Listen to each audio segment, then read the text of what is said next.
On my 68th birthday, my own son let his wife lock me in the basement, while they laughed and toasted just one floor above.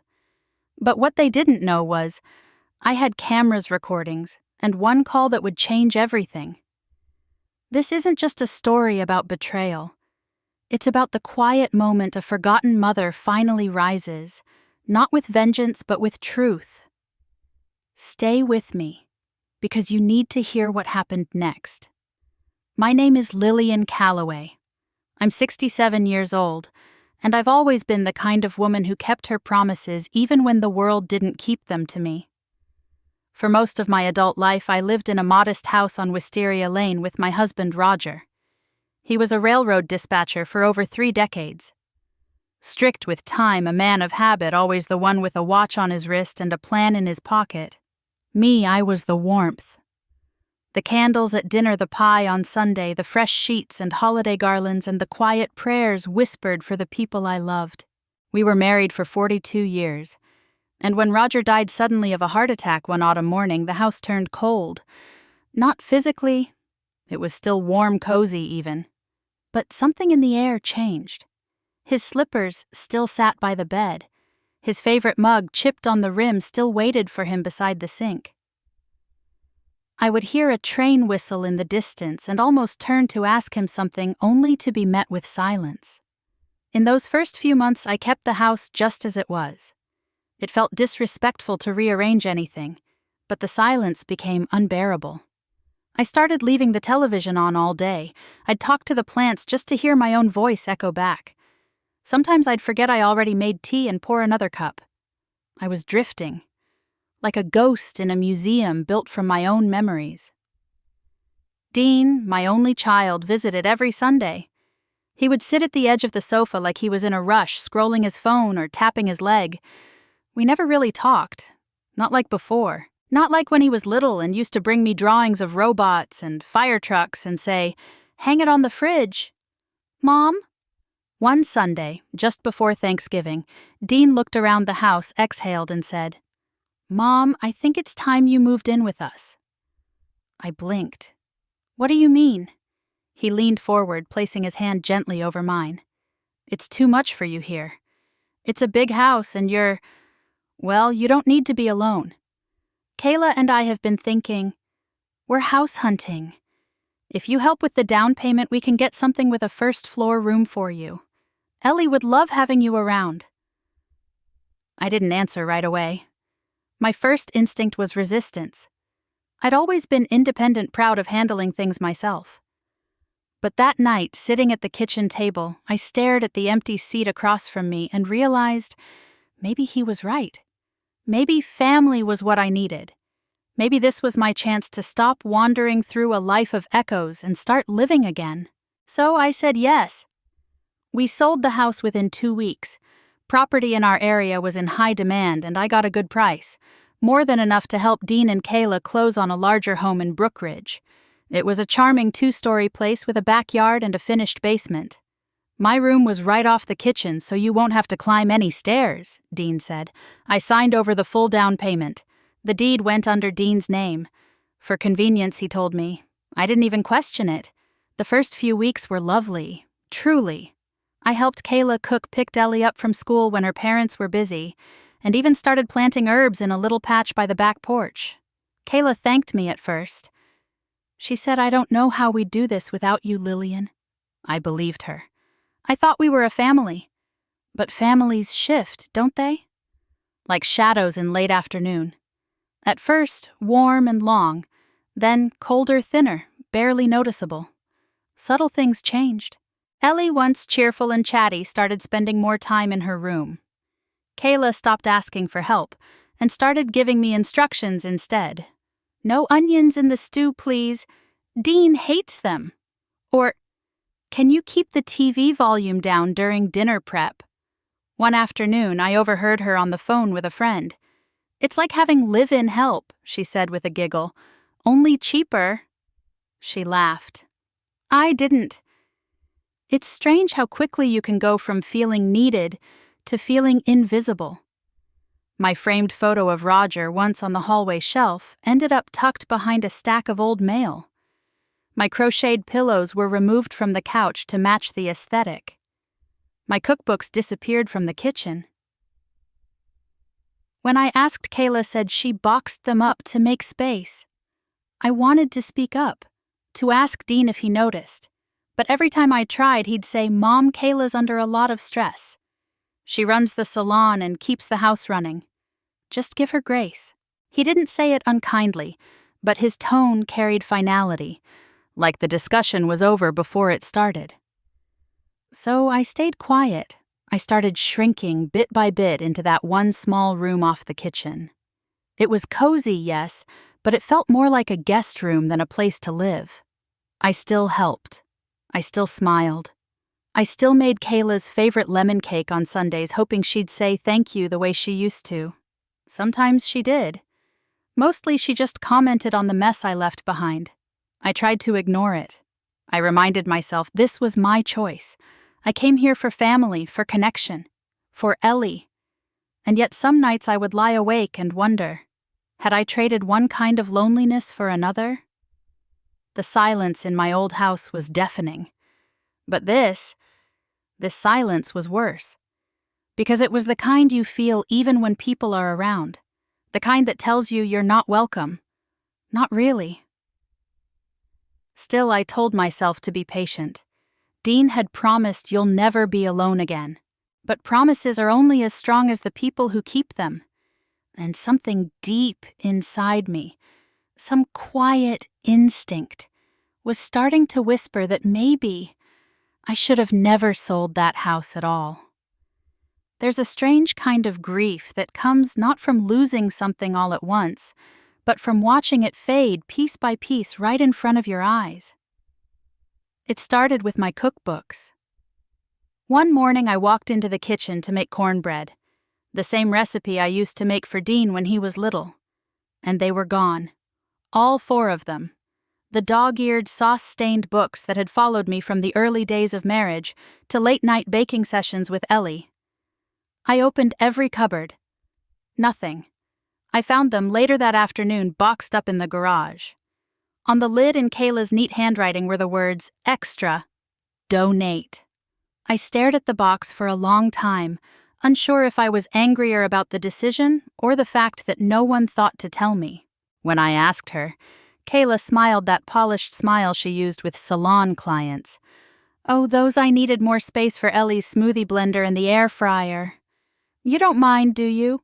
I did. But I said no. Then it was the thermostat. I like to keep it at 72. My joints feel better when the house isn't cold. But one evening as I reached for the dial, Kayla's voice came sharp from the dining room. "We talked about this, Lillian. The electric bill's already through the roof." I asked. She gave a short laugh. "Yes, Dean and I. Please don't touch the settings. We can't afford surprises right now." She always framed things like that about cost, about inconvenience, about the needs of the whole family. I began to feel like my comfort was selfish, like asking to be warm made me a burden. The rules piled up gradually like snow, light at first, then suffocating. I wasn't allowed to use the washing machine on Tuesdays and Thursdays because those are Kayla's days. I couldn't cook anything with garlic or onion because the smell lingers. I had to keep the TV volume low after 9 because Ellie needs her rest. One day I made pot roast. Ellie used to love my pot roast, but when she walked in and smelled it, she wrinkled her nose and said, "Ugh, it stinks in here." She didn't even say hello. And just like that, something inside me crumpled a little. She wasn't being cruel. She was being 15. But I could feel Kayla's words in her tone, words that weren't hers, not really. Words whispered between mother and daughter when I wasn't around. She means well. Dean told me when I brought it up. Ellie's just going through a phase. I wanted to believe him. I did. But I couldn't ignore how distant she'd become. No more late-night chats, no more baking together, no more impromptu hugs when she came home from school. Instead, I got eye rolls, shrugs, doors that closed before I finished speaking. One afternoon, I overheard Kayla talking to a friend on speakerphone. "She's always hovering," she said, "like she's waiting for permission to exist." It's exhausting. I stood in the hallway frozen. You'd think with all the help we give her she'd at least be low maintenance. But no, she's always microwaving tea at the worst times, leaving lights on, asking to pick Ellie up from school like we don't have a routine. There was a pause. Then laughter. I swear it's like having an extra teenager with arthritis. That one stung. That night, I didn't come out for dinner. I stayed in my room pretending to read. No one came to check on me. From then on, I started to count the things that disappeared. Not just objects, though those were vanishing too. A set of heirloom earrings. A silk scarf my sister gave me years ago. My mother's porcelain rabbit. Each time I asked, Kayla said, "Check again." You probably misplaced it. No, I started counting the intangibles. My voice. My place at the dinner table. My bond with Ellie. The dignity I used to carry like a shawl across my shoulders, quietly but proudly. One night, I made a mistake. I turned on the dishwasher during Kayla's yoga Zoom class. I didn't know. She came storming into the kitchen like I'd set the house on fire. I asked one thing. Just one. No dishwasher after 7? It echoes in my studio and ruins the audio. I'm sorry, I didn't know, I said, backing away. Her eyes were cold. You never listen. You just do whatever you want and expect us to cater to it. I opened my mouth, then closed it again. Because I did listen. I listened too well. I remembered every please don't, and that's not your space, and maybe next time. I listened so much that I barely heard my own thoughts anymore. Later that week, Dean found me folding towels in the laundry room. He looked tired. He always looked tired these days. "Mom," he said, rubbing his neck. "Can you try to follow Kayla's routine a little more? She's under pressure and I don't want things to get tense." "Do you think I'm not trying?" I asked more softly than I intended. He hesitated. "Just make it easier, okay? Easier. Like I was a challenge to be managed. Not a mother, not a person. Just a piece of clutter they hadn't figured out how to store." I returned to my room and sat on the edge of the bed, staring at the floor. This wasn't a home anymore. Not for me. It was a place I passed through quietly, carefully, like a guest who'd overstayed her welcome. And worst of all, Ellie no longer looked at me like I was her safe place. She used to run into my arms after school. Now she barely nodded. If I asked how her day went, she gave one-word answers. One evening, I heard her in the hallway whispering on the phone. I don't know, she's just old and weird and kind of embarrassing. A pause. "No, she lives with us now." "Yeah, like full-time, I know." I sat in the dark of my room that night and I thought about all the things I used to be. A teacher, a wife, a friend, a mother, a grandmother. Now I wasn't sure what role I played, but I was starting to see what was happening, and something inside me stirred, a small ember in the ashes.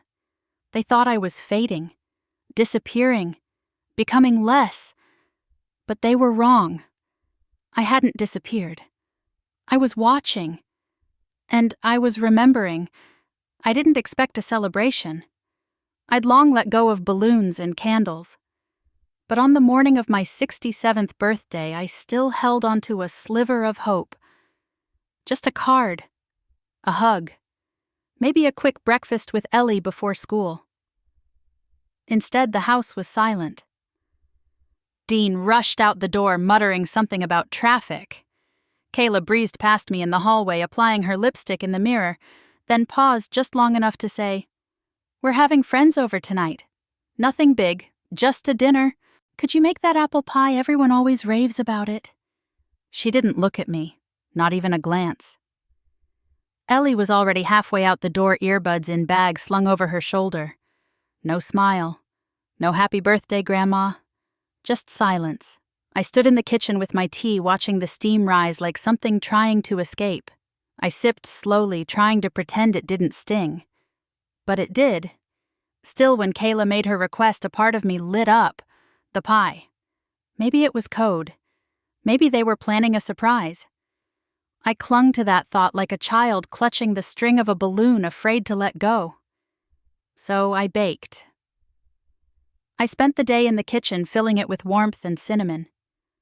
I made the pie with Ellie's favorite lattice top. I roasted chicken mashed potatoes from scratch, steamed carrots with honey glaze.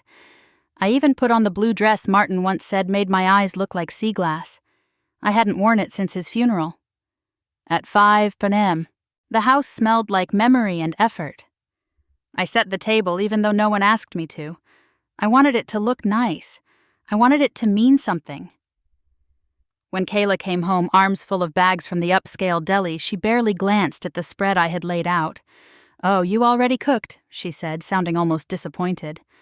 "Well, I bought pre-made stuff from the gourmet section. People love their canapés." I swallowed my pride like oversalted soup. "That's fine," I murmured. "More food's always better." Her eyes flicked to my dress.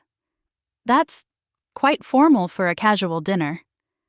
I glanced down, suddenly unsure. "It's my birthday," I said, my voice small. She didn't respond, just turned toward the hallway. Then, just before the guests arrived, she turned back and said, "Could you do me a favor? Go down to the basement and check if the heater's on. Mabel always complains it's chilly, and we want to show off the little wine cellar Dean's been working on. Of course. Another errand, another chore." I nodded and walked toward the door to the basement, still trying to convince myself that maybe, just maybe, this was all leading up to a surprise. The stairs were steep and the light was dim. I gripped the railing, careful not to slip. The basement smelled faintly of old paint and damp concrete, but the heater was in the far corner, humming softly. I bent down, checked the dial. Still working. I was turning to head back up when I heard it. The creak of the basement door, then the click of the lock. "Kayla." I called, my voice suddenly hollow in the large, cold space. "The door's stuck." "I know," came her voice from the other side. Calm. Too calm. What? I stepped toward the door, panic rising. "Kayla, open it, please." "I can't," she said. "We have guests. You'll ruin everything with your constant interruptions and your stories." The words hit like slaps. "But it's my birthday," I whispered. There was a pause, then a small, cruel laugh. "Oh, is that why you're dressed up?" she said. "No, this party isn't for you, Lillian. You're not really the focus anymore, are you?" I stood there stunned. The orange glow of the heater cast long shadows across the basement floor. My legs felt weak, so I sank onto an old stool. I stared at the concrete wall, my mind struggling to catch up. How had I gone from mother to burden, from matriarch to ghost, and then I remembered my phone. Tucked in the pocket of my dress, the one Dean had replaced with a newer model a year ago. "Just for emergencies," he'd said. "You don't need much, Mom." Apparently, I did. With trembling hands, I pulled it out and opened the app connected to the cameras I had secretly installed. One in my bedroom, one in the kitchen, one in the living room. A precaution I told myself months ago when small things started disappearing. But truthfully, it had been a quiet desperation. I had needed some way to feel safe. Now I watched the party unfold. The living room was full. Women in trendy dresses, Dean's co-workers, Kayla radiant and laughing as if nothing in her life was out of place. My pie sat untouched on the far corner of the buffet table while the deli food was passed around on porcelain platters. "Where's your mother-in-law?" someone asked Kayla. "Oh, thank God she's visiting a friend," Kayla said. "Honestly, it's a relief not to hear about how she met her husband on a carousel in the 70s. I mean, enough already." Laughter, my story, my memory, reduced to something laughable. In the kitchen camera, I saw Dean uncorking a bottle of wine. Mabel, the neighbor, leaned in to hand him a small package. "I brought this for your mom," she said. "Lavender tea. She told me once it helps her sleep." Dean hesitated. "She's not here right now." "It's her birthday, isn't it?" He fumbled. Oh, we celebrated last weekend. I closed my eyes. They had gone to the coast that weekend, left me alone with Ellie, who barely spoke to me. I checked the balance on my phone's banking app. For months, Dean had insisted on managing my bills. You don't need to worry about that, he'd said. But tonight, I worried. And when I logged in, my heart dropped. $384. Where was the rest? What happened to the $150,000 left after the house sale? My pension. Martin's retirement. I scrolled through the statements. Transfers. Small at first, then larger. Monthly payments to something called KLM Consulting. Names I didn't recognize. But one kept recurring. Campworth Financial. Drake Campworth. Dean's old friend. A financial advisor I had met once. A man I had trusted because Dean had vouched for him. I switched back to the living room camera. And there he was. Drake Campworth laughing with Kayla. Too close. Too familiar. Too involved. Something was wrong. Something was deeply, deeply wrong. And for the first time in a long time, I didn't feel confused. I felt clear. Cold and clear, like the air before a storm. They weren't just forgetting me. They were planning something. And I wasn't going to wait quietly in a basement to find out what... The basement was colder than I remembered. Maybe it wasn't the temperature. Maybe it was the kind of cold that comes from knowing the people you love are capable of things you never imagined.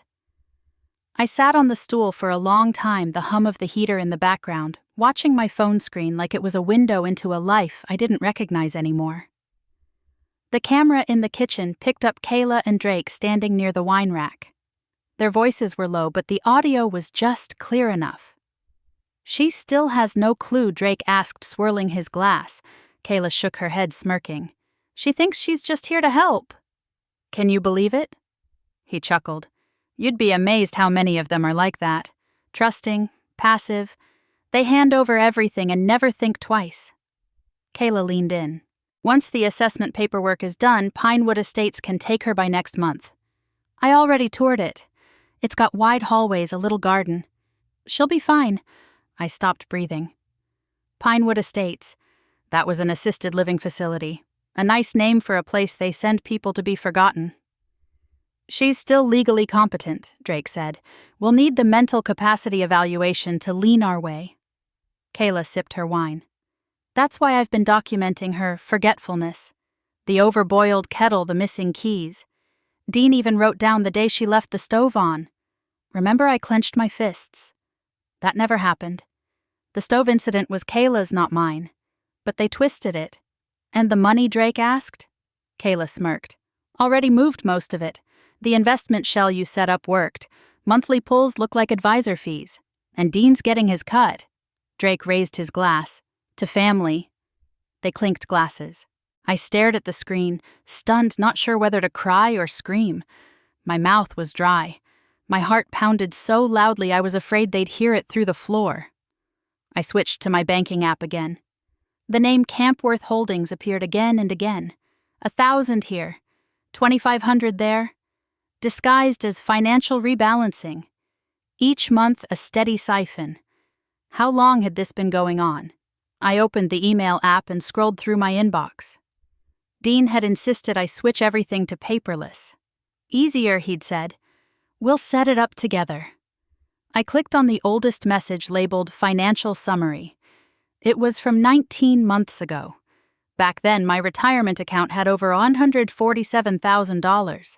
The current balance just under $3,000. And then I saw the signature. Authorization for diversified restructuring, signed in a shaky, unfamiliar version of my name. The L was looped wrong. The tail on the Y was crooked. It wasn't mine. Dean had forged it. He had forged my name. Not once. Repeatedly. I stared at the signature for a long time, as if by looking hard enough I could unsee it. As if it could be someone else's doing. But no. I knew my son's handwriting as well as I knew my own. And in that moment, the denial I'd been clinging to collapsed. It had never been just Kayla. It had been him all along. Dean, who used to run into my arms when he scraped his knees. Dean, who asked me to stay up with him the night before his spelling bee because he was nervous. Dean, who cried when his father died and told me, "I'll take care of you now, Mom." He wasn't taking care of me. He was stripping me of everything. My dignity, my memories, my future. He had watched Kayla dismiss me, humiliate me, erase me piece by piece. And he said nothing. No, he did worse. He enabled it. He benefited from it. I leaned back against the wall, the cold seeping through my dress. The same dress I had put on this morning with foolish hope in my heart. And still I didn't cry. I'd cried enough in silence over the past year. Small, invisible tears that never reached anyone. But now I felt something else rising. Resolve. Not anger.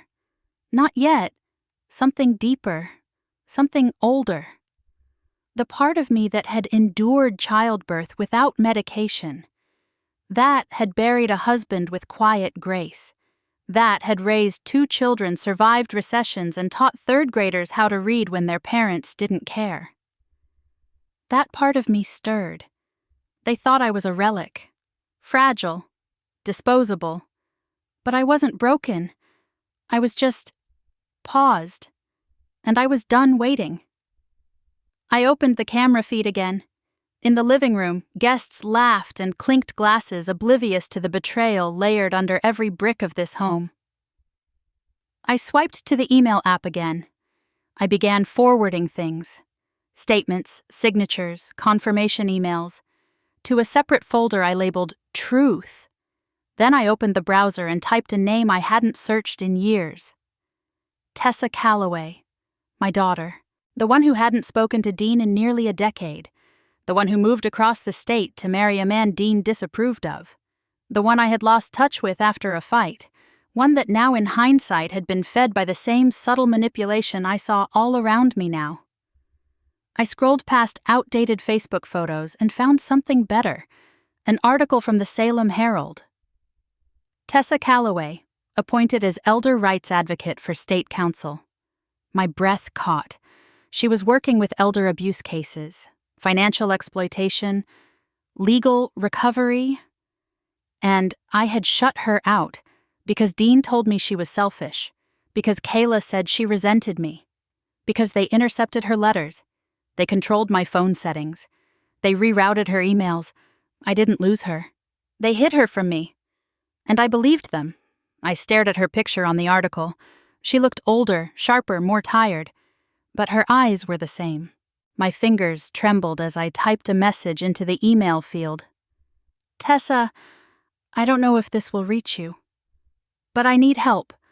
And I was wrong to push you away. I attached the documents. I attached screenshots.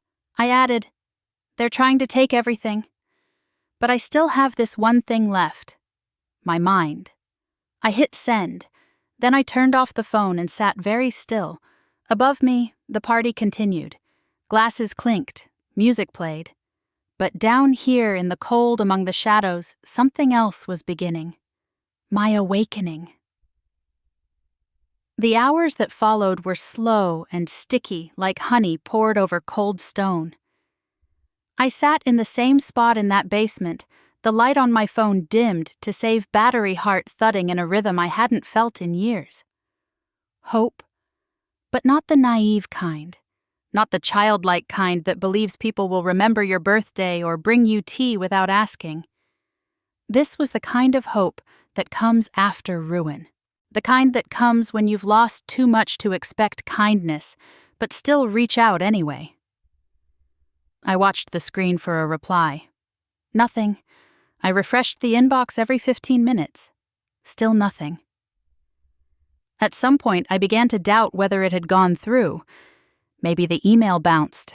Maybe she changed addresses. Or maybe she read it and chose not to answer. And honestly, if she had, I wouldn't have blamed her. I'd believed lies about her. I'd stood by while Dean pushed her out of our lives. I hadn't even tried to understand her choices. I'd been a coward in the face of my son's judgment. And now I was paying the price. I closed my eyes and whispered, I'm sorry, Tessie. It was the nickname I hadn't used in a decade. It tasted like memories. Then, just before midnight, my phone lit up. Unknown number. I answered with trembling fingers. A breath. Then Mom. I couldn't speak. My throat caught. Mom, it's me. It's Tessa. And just like that, everything cracked open. I didn't cry. Not yet. I think I was too stunned. I closed my eyes and listened to her voice, older and wearier than I remembered, but still sharp, still hers. I got your email, she said.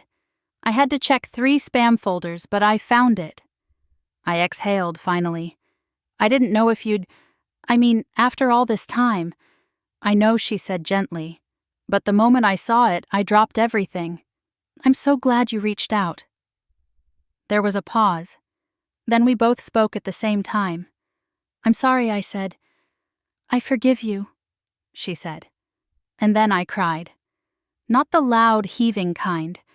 Just a steady stream like a faucet finally loosened after years of rust.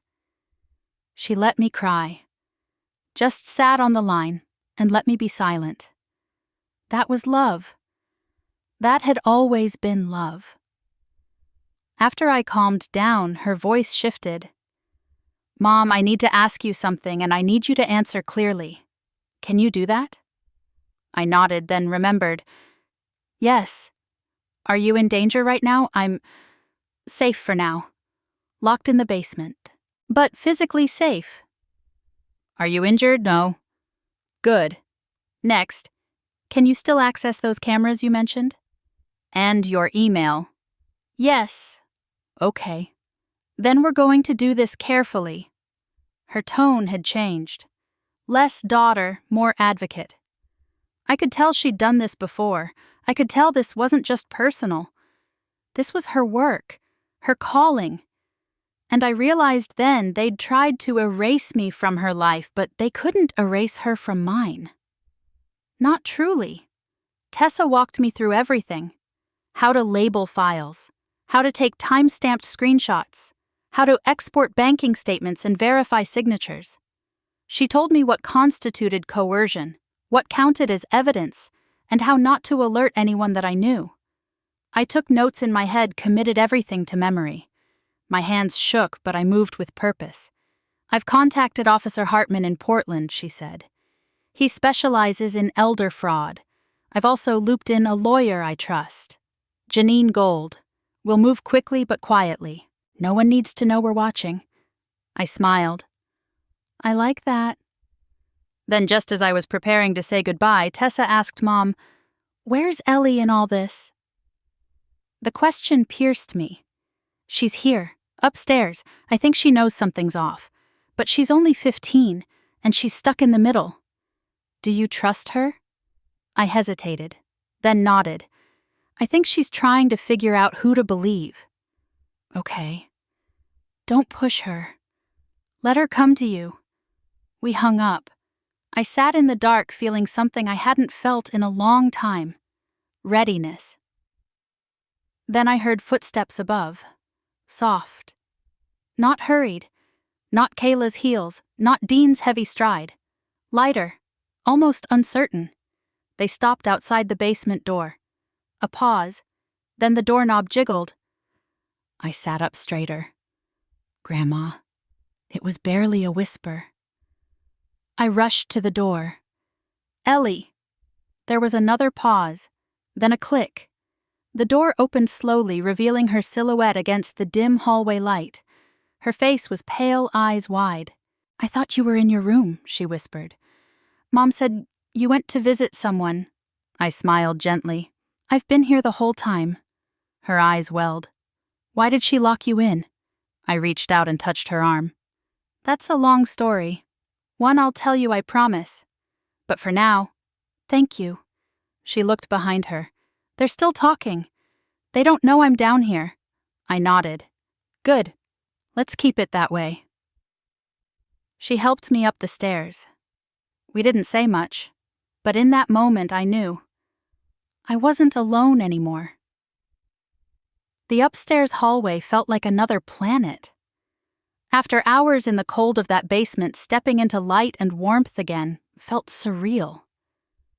The hum of the dishwasher, the flicker of candlelight from the dining table, the muffled sound of laughter from behind the closed living room doors.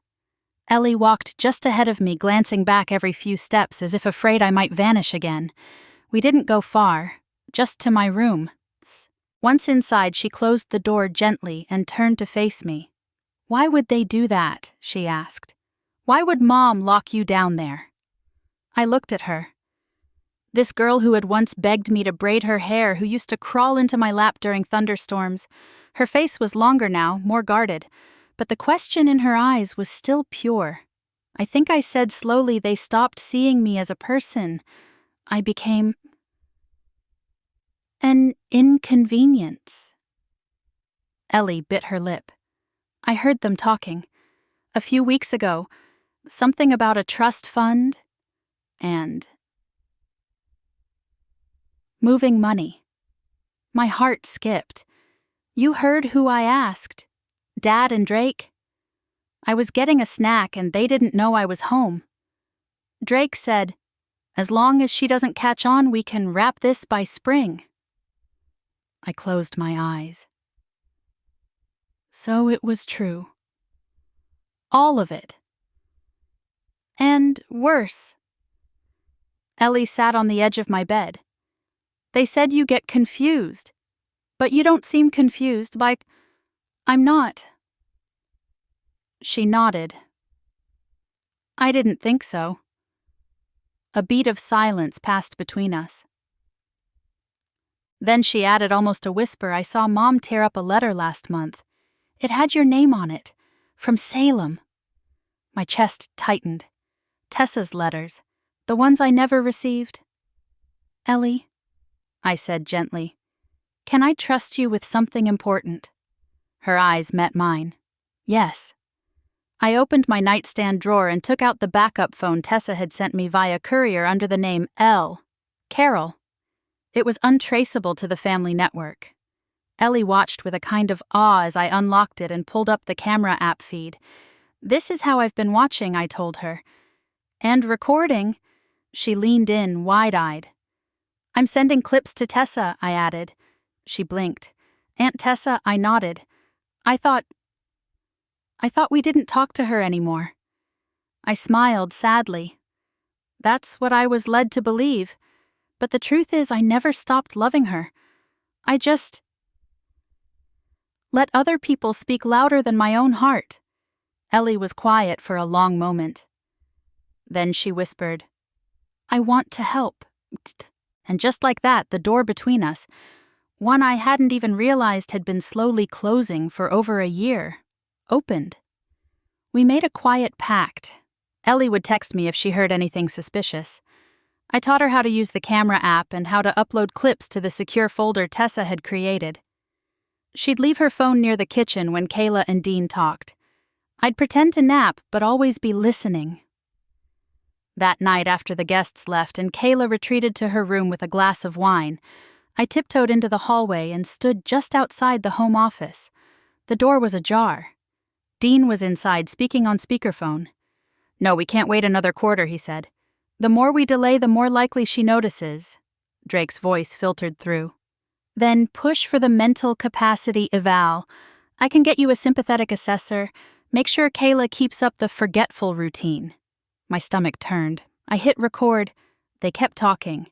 "Once we get that, the rest is smooth," Drake continued. "We transfer full power of attorney. Sell the house. Clean split."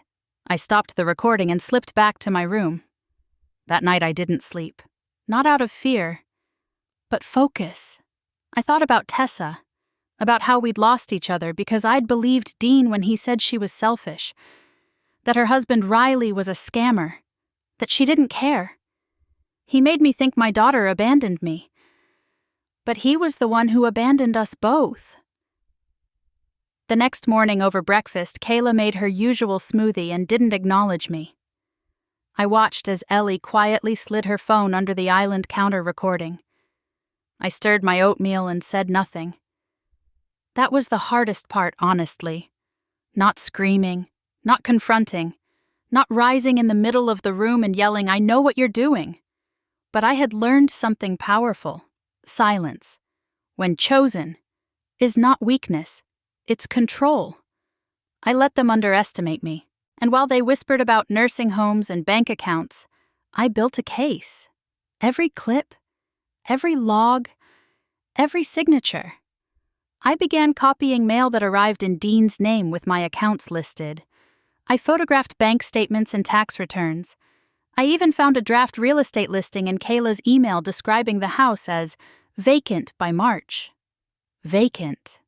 As if I were furniture being moved out, Ellie helped me scan it all, and when we were done for the day, I opened the secure chat app attached a video file of Dean and Drake speaking, and typed a single line, "This time I'm not staying quiet." I hit send, and for the first time since I moved in, I slept peacefully, because now I had allies, and I had evidence.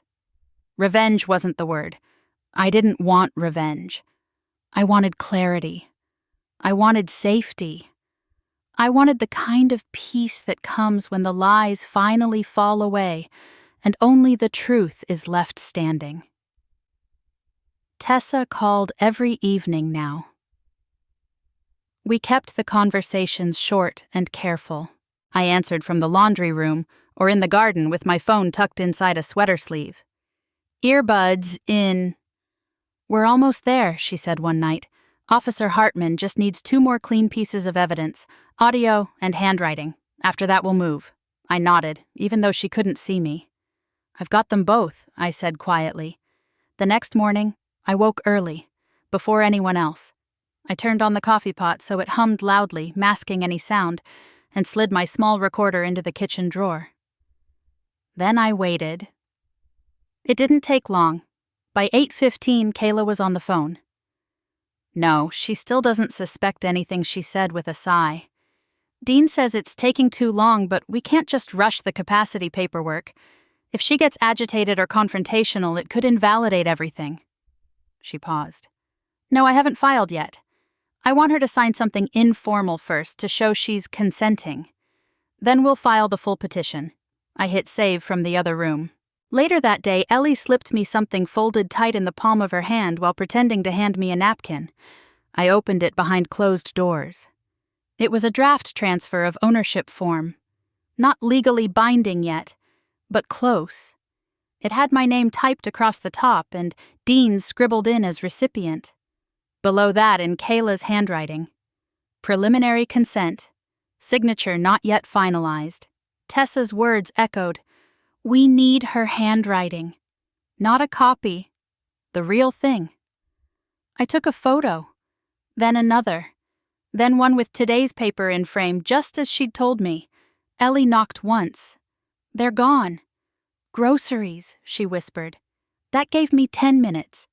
I walked to the printer drawer and quietly opened the folder labeled Home Assets. Inside, I found everything the power of attorney draft property documents, even a note from Drake that read, "Once POA is processed, begin sale prep." My name was everywhere, but my voice absent. I photographed it all, uploaded it to the encrypted folder, and deleted every trace from the phone afterward. That night, Tessa called and said, "You're incredible." I smiled. "No, I'm just tired." And done. She paused. "Officer Hartman is scheduling a wellness visit. It won't look like an investigation. It'll look like a neighbor called it in. That way they won't suspect anything. But he'll bring paperwork. Real paperwork. And after that we'll file a temporary protection order. Then the civil case?" I nodded. "I'll be ready." Every day after that felt like walking across thin ice. Dean would glance at me longer than usual, like he was searching for cracks. Kayla watched me cook like she was waiting for me to mess up. But I didn't. I followed their rules. I kept the thermostat low. I boiled water at odd hours. I faked forgetting where the cinnamon was, then smiled apologetically. I said thank you too often. I nodded at everything Kayla said, and they thought I was folding. But I was watching and sharpening. I began recording every time they spoke in the office. I timed their meetings. I saved Ellie's text messages in a cloud folder and gave her the phrase to say if something went wrong. The recipe book is missing. If I ever heard that from her, I'd know it was time to leave. At night, I stared at the ceiling and reminded myself just a little longer. Then 3 days later it happened. A knock at the door. Dean answered. "Mr. Carrington," a voice said. "I'm Officer Hartman. We received a community concern about an elderly resident's well-being. Just a routine check-in." I sat calmly in the living room holding my cup of tea.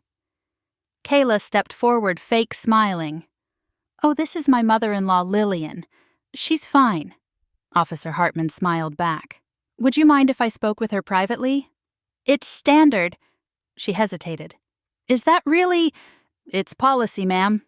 They backed off. He sat beside me and handed me a manila envelope. Inside, documents confirming intent to protect assets, a summary of the fraud report filed, and my own formal witness affidavit. All prepared and ready. "Are you prepared to confirm what you submitted?" he asked under his breath. I looked up at him. "Yes," I said, "I am." He nodded. "Then we move tomorrow. First thing." And just like that, the finish line was in sight. That evening, I looked at myself in the mirror. The lines were deeper, the hair grayer, but the eyes, they were steady. I leaned in and whispered, "You thought I was sleeping. I was sharpening." The morning was unusually quiet. Kayla had gone to yoga, Dean was at the computer in the office, and Ellie was eating toast with her earbuds in. I was refilling the bird feeder out back, pretending to be ordinary, but nothing about this morning would be ordinary. At 8:52 a.m., a silver sedan pulled into the driveway, then a second vehicle, and a third unmarked one that parked across the street and stayed idling. I dried my hands on a dish towel and walked to the front door just as the first knock landed. Dean opened it. Officer Hartman stood there again, but this time he wasn't alone. Behind him stood a woman in a navy suit with a leather briefcase and firm posture. Her eyes locked on mine the second she saw me. Behind her, Tessa. She looked taller than I remembered, sharper around the edges but softer too, like a storm that had learned how to land gently. Her arms were folded, but her eyes were wide open. Dean blinked. "What is this?" The officer cleared his throat. "Mr. Carrington, we're here on a formal investigation into financial exploitation of a vulnerable adult. This is attorney Janine Gold representing Ms. Lillian Calloway and Ms. Calloway's daughter, Tessa Calloway." Dean looked at me. "Mom, what is this?" I didn't answer him. Tessa stepped forward. "We're here to ensure she's protected and to bring the truth into the light." Kayla came rushing in from the garage reusable bag still over her shoulder. "What the hell is going on?" Officer Hartman turned to her. "We're issuing a temporary protective order. You are not to contact or isolate Ms. Calloway until this matter is resolved. We also need access to all financial records tied to her accounts." Dean's voice cracked. "This is a misunderstanding." Janine Gold opened her folder. "Then you won't mind us reviewing these." She handed over printouts. Screenshots of bank withdrawals, forged signatures, video transcripts, and the asset transfer drafts. Kayla's face paled. "I never signed anything legal." She started. "But you drafted them," I said. It was the first time I spoke. Kayla turned to me, her voice rising. "You think this is how you repay us? After all we did for you." Tessa stepped between us. "She doesn't owe you anything." Dean turned to me.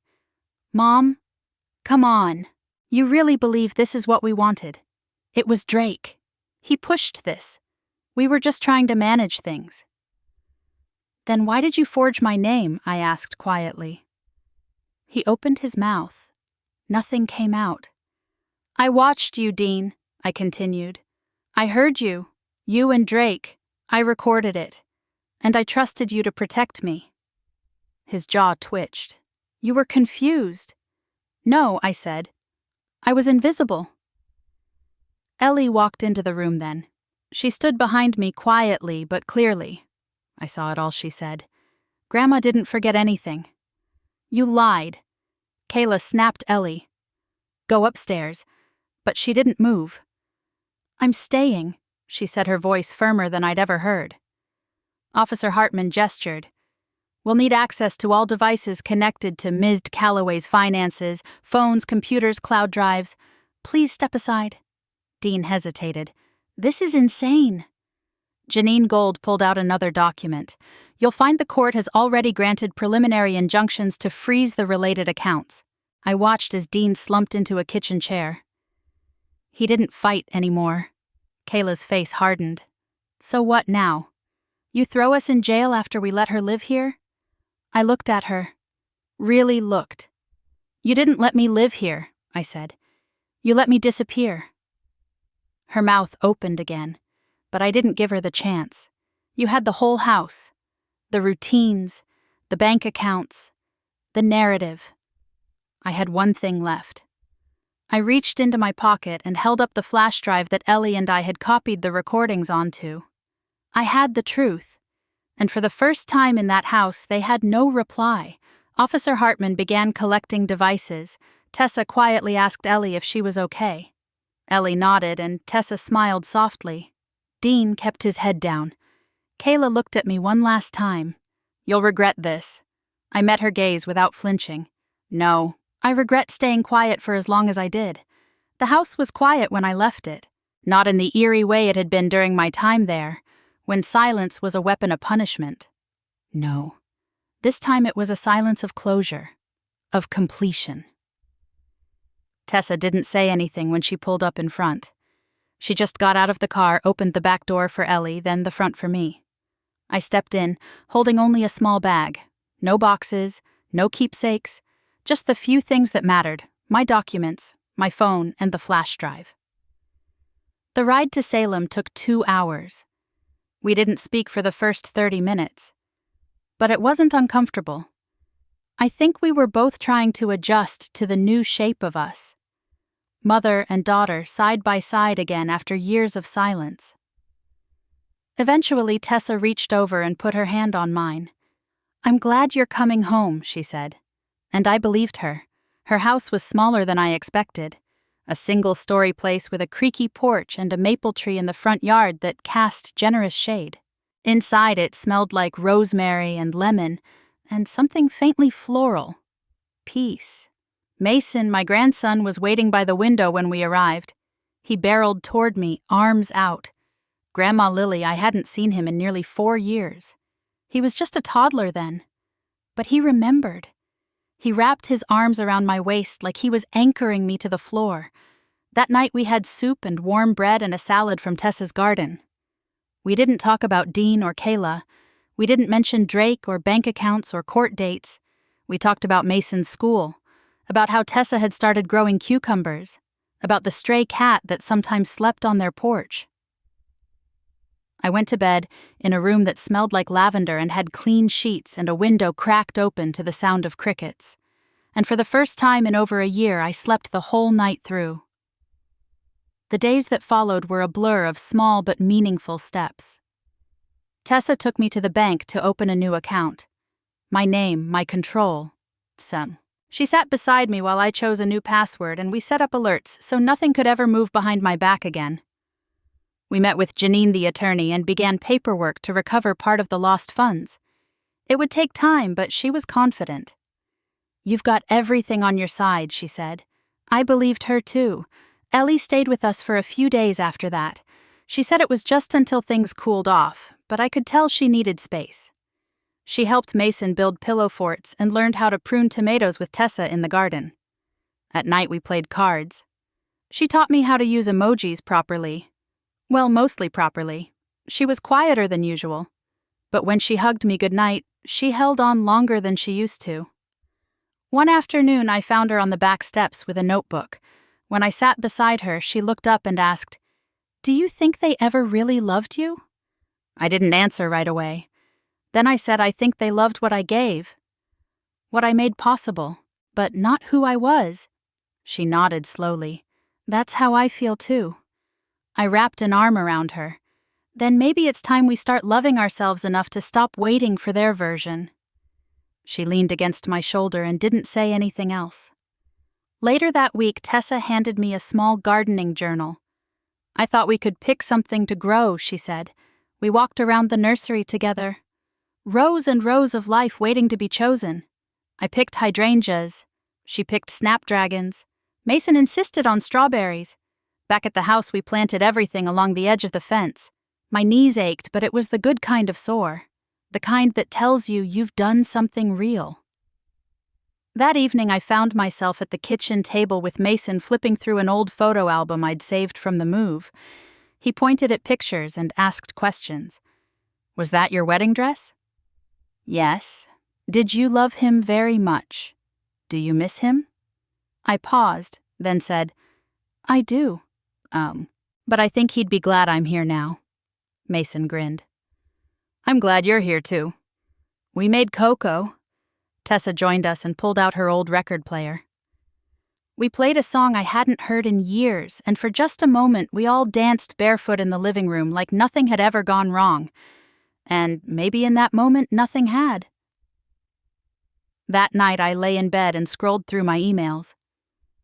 I archived the last message from Janine. The subject line read, Protective Order Finalized. I clicked on it, read it once, then closed it. I didn't need to read it again. I was safe. I was home. And I was seen. I looked at a picture on my nightstand. It was a new one. Me, Tessa, Ellie, and Mason standing in front of the garden, all smiling, soil still on our fingers. It didn't replace everything I'd lost, but it reminded me of everything I still had. Family isn't who stays by default. It's who chooses you. Again and again. It's been 6 months since the knock on the door changed everything. The court hearings are over. The documents have been signed copies, stamped accounts, untangled. I have my name back. On paper, yes, but more importantly in my own mind. For the first time in years when I introduce myself, I don't feel like I'm apologizing for taking up space. Life now is slower, softer, but not smaller. If anything, it feels wider. Like someone finally opened the curtains and let the sun in. I still wake early as I always did. The old habits remain. I make the bed, open the curtains, and check the kitchen for the kettle. But now I do it because I want to. Not because I'm bracing for someone to remind me it's not my space. Tessa keeps a tidy home, but she doesn't mind when I restack the pantry or rearrange the spice rack. She just smiles and says, I like the way you do it better anyway, and she means it. Some days I help Mason pack his lunch for school. He insists on including a sticky note in his lunchbox that says something like, your brain is bigger than a dinosaur's, or Grandma says you're made of star stuff. I keep a whole pad just for him now. I've missed so many lunches already. I'm not missing one more silly note. On Tuesdays, Tessa drives me to the community center where I joined a small book group. There are 5 of us, all women, over 55 each, with our own reasons for starting over. We meet under a faded mural in a room that smells faintly of dust and peppermint. We drink instant coffee and discuss fiction like it's life or death. And sometimes it is. At least the emotional kind. Last week we read a novel about a woman who leaves everything behind and moves to a coastal town. At the end of the discussion, one of the women, Carla, turned to me and asked, What's the bravest thing you've ever done? I thought for a moment. Then I said I forgave someone who never asked for it. They all went quiet. Not out of judgment, out of understanding. That's what this part of life is like. Fewer explanations, more nods of recognition. Back at home, Tessa and I have created a kind of shared rhythm. She handles the bills and the emails I still fumble through. I do the laundry and water the plants when she forgets. She teaches me how to use calendar apps and cloud storage. I teach her how to roll pie crust without cracking the edges. We make a good team. On Saturdays, Ellie joins us. She usually arrives mid-morning dragging a duffel bag and a pile of homework. She never stays the whole weekend. Her life is still rooted elsewhere. But I see her leaning into us more and more like a tree growing in a new direction. We cook together now. She likes to stir but not measure. I let her. One evening as we were washing dishes, she asked quietly, "Do you think I'm like Mom?" I paused. "You're like yourself," I said. "And that's more than enough." She dried her hands, leaned against the counter, and asked, "Do you ever think about what would have happened if you hadn't said anything?" All the time, I said, and then I remember, I did. It's not that I'm free from pain. Some nights memories creep in like fog under a door. I remember the basement, the lies, the sound of Kayla laughing upstairs while I sat alone in the dark. But those memories don't own me anymore. They pass through. I let them. And then I return to what's real now. The garden is my sanctuary. It started as a small plot just a few feet along the fence. Now it stretches the whole back wall, hydrangeas in blue and cream, snapdragons and lavender. Mason picked out marigolds this spring. I was skeptical, but they've brought such cheer to the place. He waters them religiously and says they're mine like a pet, but better. Sometimes I talk to the plants. Not out loud, not always, but I touch the soil and say thank you for staying, Baz. Because even when the world feels cruel, a seed still tries. And so do I. The mail is calmer now, too. No more unfamiliar bank statements or suspicious invoices, no more letters that feel like threats wrapped in formality. Just coupons, catalogs, and the occasional card from one of the women at book group. One came last week, Carla again. Inside was a quote handwritten, "You do not have to be the fire. Sometimes it is enough to be the warmth." I pinned it to the fridge. Tessa and I are building something new. Not just for us, but for Ellie and Mason. We're not rewriting the past, but we're refusing to let it shape the rest of our story. Ellie asked me not long ago, "Do you ever think Dean will change?" I thought hard before I answered. "I don't know," I said, "but that's not my responsibility anymore." She nodded. "That makes sense." And it does. Letting go doesn't mean pretending it never happened. It means deciding that it won't decide who you become. I sit on the porch most evenings now. Sometimes with tea, sometimes with just the sound of birds and the smell of cut grass. Tessa joins me after dinner, usually with her knitting. Ellie brings out her headphones, and Mason, if he's not too tired, curls up next to me with his dragon books. We don't talk much during those times, but we smile. We exist, and we belong. I think that's the real miracle. Not that I escaped, but that I landed somewhere soft. A few nights ago, as the sky turned pink and gold, Mason asked me, "Are you happy now, Grandma?" I looked at him, then at the garden, then at the porch where my daughter sat, where my granddaughter leaned, where laughter lingered. "Yes," I said. "I'm more than happy. I'm whole." They locked me in a basement to forget me. I planted a garden to remember who I am. And in that garden, peace came. And it stayed. Have you ever been made to feel like a guest in your own family? Have you ever stayed quiet? Not because you didn't see what was happening, but because you still hoped they'd see your worth. If this story touched something inside you, you're not alone. Every wrinkle holds a memory, every silence a decision, and every mother deserves more than to be forgotten. If you've ever felt unseen, unheard, or simply tired of giving and never being acknowledged, this space is for you. We tell stories that speak to the quiet strength inside women like you. So if you want to hear more voices that understand yours, please subscribe to the channel, click the bell icon, and leave a comment below. Because your story matters too. Let's keep reminding each other, you are not invisible. You are not done. You are still the heart of the home. and your voice still echoes louder than they ever expected. Until next time.